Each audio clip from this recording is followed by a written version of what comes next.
This tutorial touches base on how Gimp interprets desaturation and how you can use that to your advantage when you're creating a layer mask.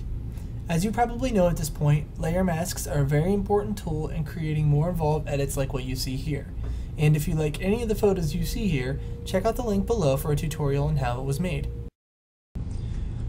Alright, so what I'm going to show you how to do here is I'm going to show you how to remove the sky from this photo using layer masks and color modifier tools. Now, the thing is that makes this interesting is this method is entirely different than anything else you've ever seen me do. Sure, you've seen me isolate using layer masks and color modifier tools in the past, but the thing is this time I'm using color now. I'm actually modifying the colors before I even desaturate the image to create a best case scenario whenever the photo is desaturated. And I'll show you what I mean here. So let's duplicate this layer and click Colors Desaturate right off the bat and set it to luminosity. Now, if you don't understand what a layer mask is, you're going to want to check that out before you check out this video, because this won't make any sense to you unless you understand that. So there's a link below that will take you to another video of mine that talks about layer masks and will give you a complete understanding on how they work. After you watch that video, come back to this one and we'll carry on. So I've just desaturated this image, and what I'm doing now is I'm working to create my layer mask. The goal is to make the bottom, all of the grass and all of the skyline and such black, and make the sky completely white. And what we're going to do now to do that is click Colors, Levels. And we'll try to adjust the levels so that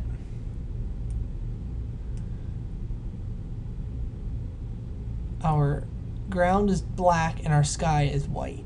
And as you can see, this just isn't working out very well. The sky is just turning dark too quickly, and as I adjust it back to be able to, work on it from there, high portions of my ground become white. And the big, I could do this. I could grab my lasso tool and select this area. Oops. And delete it and make it white, and that would fix the sky, but that doesn't fix our ground here, all of our grass. So I'm going to show you a better way to go about doing it in this particular case. Okay, so let's go ahead and hide this layer and duplicate this layer again so we can show you another example. Now what I'm going to do is we're going to first change the colors of this photo so that whenever we desaturate it, it's going to work to our advantage. Now, if you don't know this already, Gimp, whenever you desaturate an image in a specific mode, whenever you set it to luminosity, whenever you desaturate, it's going to base how bright or dark the gray in the photo is based on what color it was when it was still in color. Typically, roughly speaking, the color blue is seen as the darkest color, and the color green is seen as the lightest color, and the color red is shown about 1/4 of the way in between the two. So the goal here, the thing is we're wanting to make our top, the sky that is, white, and the grassy ground black. And Gimp's fighting us. Gimp is doing the opposite. It wants to make the blue sky nice and bright, and the blue sky nice and dark, and the green grassy ground really, really bright. So first off, we're going to go ahead and click Colors, Hue, Saturation. And we're just going to simply change the colors up on this photo. We're going to change it so that our sky is green.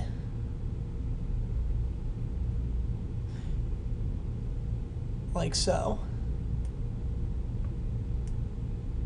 Yep, just like that.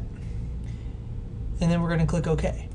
So now our ground is all very red and our sky is very green. So we're going to go ahead and click Colors, Hue, Saturation again, and this time we're going to click on the color red, and we're going to only change the hue of the red channel. We're going to change it to blue.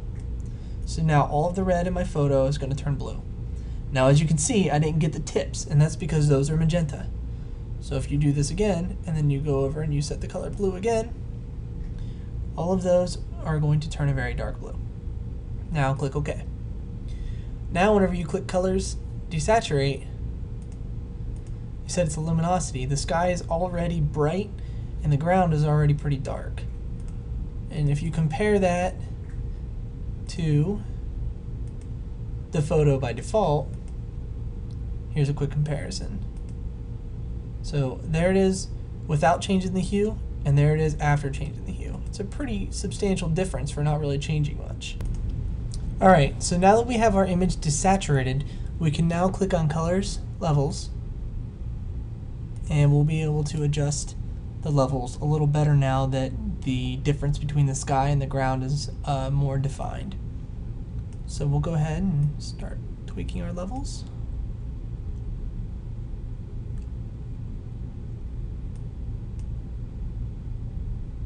And just keep on playing around with them until we get something we like.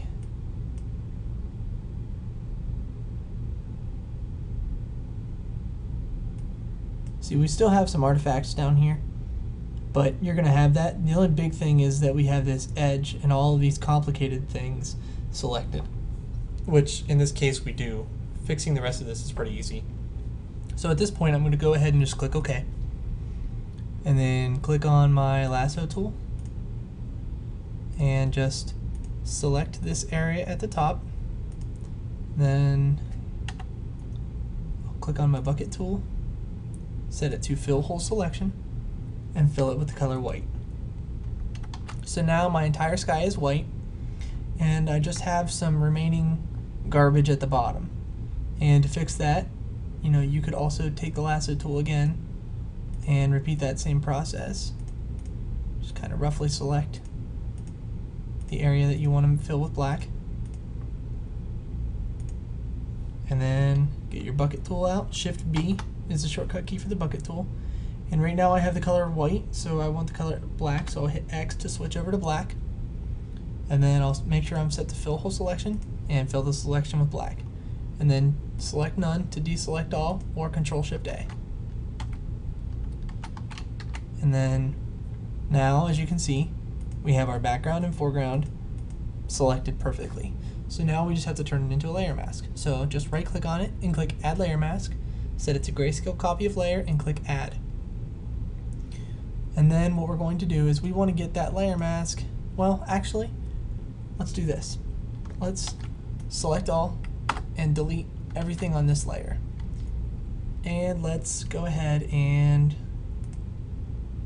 create a gradient. And then set that layer mode to overlay, or actually color. So what just happened here is I now have a red-orange gradient with a layer mask that is not affecting the bottom half. The only thing that's changing is the top. So now all of a sudden my sky has a very different look to it. You could also use this layer mask if you wanted to, replace the sky completely. Let's say what you would do is you could just add the layer mask to this layer. And to do that, you just right click on it and click Copy Layer Mask from above. Chances are you don't have this selection, and that's because you don't have the script that runs it. So either one, you can check out the link below, download this script and install it into Gimp, which is really easy to do. If you need help, don't hesitate to ask. Or you can just right click on this layer, or right click on the layer mask and click Mask to Selection, and then right click on this layer and click Add Layer Mask and set it to selection, and then click Add. And then Control Shift A deselects all. And then all you have to do is invert the layer mask because it's completely backwards. So colors, invert. There you go. Now all you have to do is add a new layer underneath of that layer and put your sky on that layer, and it will show up right there perfectly fine. Hope you guys enjoyed this. Please leave your questions or comments in the comment section below, and hope it helped.